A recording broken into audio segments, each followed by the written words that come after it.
Bonjour à tous, aujourd'hui on va voir tous ensemble comment tester l'allumage d'origine de la Mazda RX-8.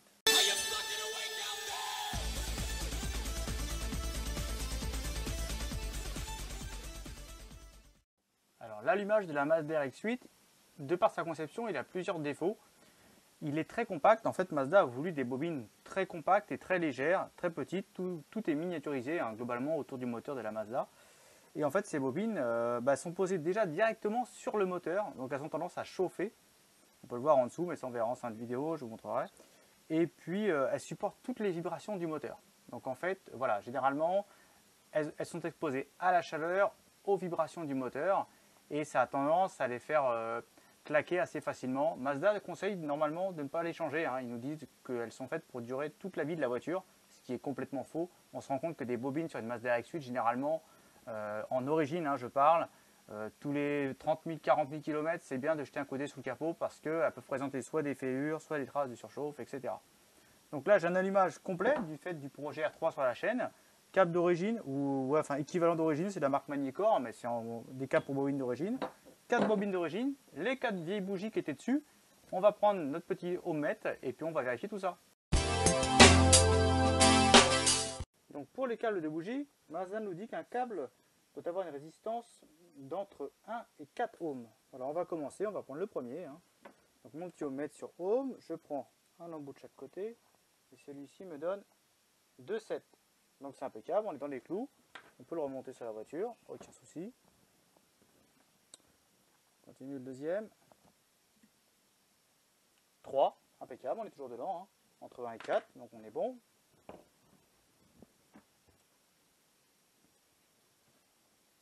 Celui-ci, 3, 4, toujours dedans, c'est bon. Ils sont de plus en plus longs d'ailleurs, c'est marrant. Ça augmente avec la longueur forcément. Et le dernier, 3, 4. Donc tous mes câbles sont bons.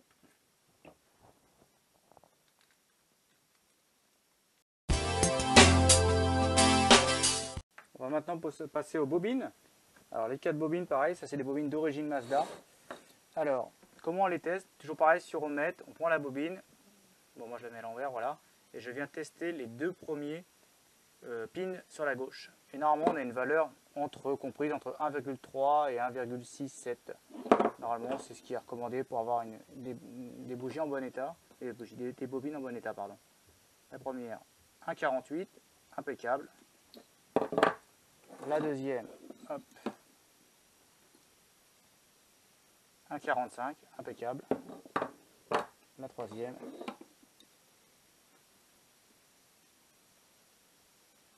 1,59, ouais, on est bon aussi, on est dans les clous. Et la dernière, 1,47, impec. Les 4 bobines sont en parfait état. On va passer au test des bougies. Donc valeur donnée par Mazda, résistance minimum 3, résistance maxi 7,5 ohms. Donc c'est parti, j'en prends une. Les bougies qui ont bien servi. Alors, la première.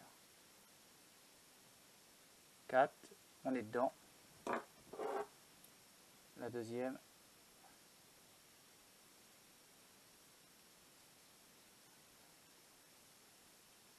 « 3,9. Proche du mini, mais on est dedans. 4,3. Ouais, on est dedans. La dernière. 3,8. On est dedans. Donc elle rentre dans les clous. Bon, on pourra les nettoyer presque et puis refaire les cartes-mots et les remonter. Bon, si vous voyez la tête qu'elles ont, je ne prends pas de risque. La voiture va être vendue, donc elle aura le droit à des bougies neuves. J'insiste beaucoup sur le fait qu'un allumage en bonne santé, c'est très important pour votre moteur. Que ce soit déjà pour l'agrément, la consommation, etc. Mais surtout pour sa santé. Un allumage en bonne santé fait une bonne combustion et préserve vraiment vos apex, vos segments d'arête moteur, toujours cela. On revient régulièrement dessus, mais voilà, ils sont très fins et des mist fire, de l'auto-allumage à cause de gaz brûlés ou de mauvaise compression, ça leur fait vraiment beaucoup de dégâts. Donc avant tout, un bon allumage, donc n'hésitez pas à le contrôler régulièrement. À savoir qu'il y a eu plusieurs générations de bobines d'origine sur les Mazda, plusieurs révisions de pièces améliorées. Les dernières en date, c'est celle-ci. Sur le côté de la bobine, sur le côté gauche, là, vous avez des inscriptions. Et c'est les Mazda 100C. Vous voyez là, c'est M3H1 18 100C. C'est la dernière version. C'est celle qui pose le moins de soucis. Elles ont tendance à moins chauffer. Alors ne me demandez pas ce qu'il y a à l'intérieur, ce qui a été changé, je n'en sais rien. Par contre, c'est vrai qu'on est moins emmerdé que par rapport aux premières générations qui chauffaient très vite, qui présentaient très vite en dessous des traces de chauffe blanches, qui venaient à fêler, etc. Donc si jamais vous achetez les bobines type d'origine Mazda, je parle des bobines, vous restez sur du Mazda, prenez bien des 100C et pas des vieux stocks de 100B ou de je ne sais plus comment ils s'appelaient avant, mais prenez pas ça, vraiment prenez les 100C. Qu'est-ce que je peux vous dire d'autre? Pareil, vos bougies, contrôlez régulièrement, mais ça on l'avait déjà vu dans la vidéo sur les bougies. Je vous mettrai le lien en description. Donc voilà, les bougies, on les nettoiera bien souvent. Écartement à 1,20 de mémoire, donc pareil à vérifier régulièrement. Et puis vous voyez les câbles de bougies. Ce qu'il faut retenir surtout, c'est que c'est important de tout vérifier au lieu de tout changer bêtement. On en voit beaucoup qui conseillent directement change ton trio. Le trio, si vous lisez ça pour la 8, c'est l'ensemble justement d'allumage. Bougie, câble, bobine. Mais si on change alors que tout va bien, on aura juste perdu 100, 200 ou 300 balles. Donc ça ne servira à rien.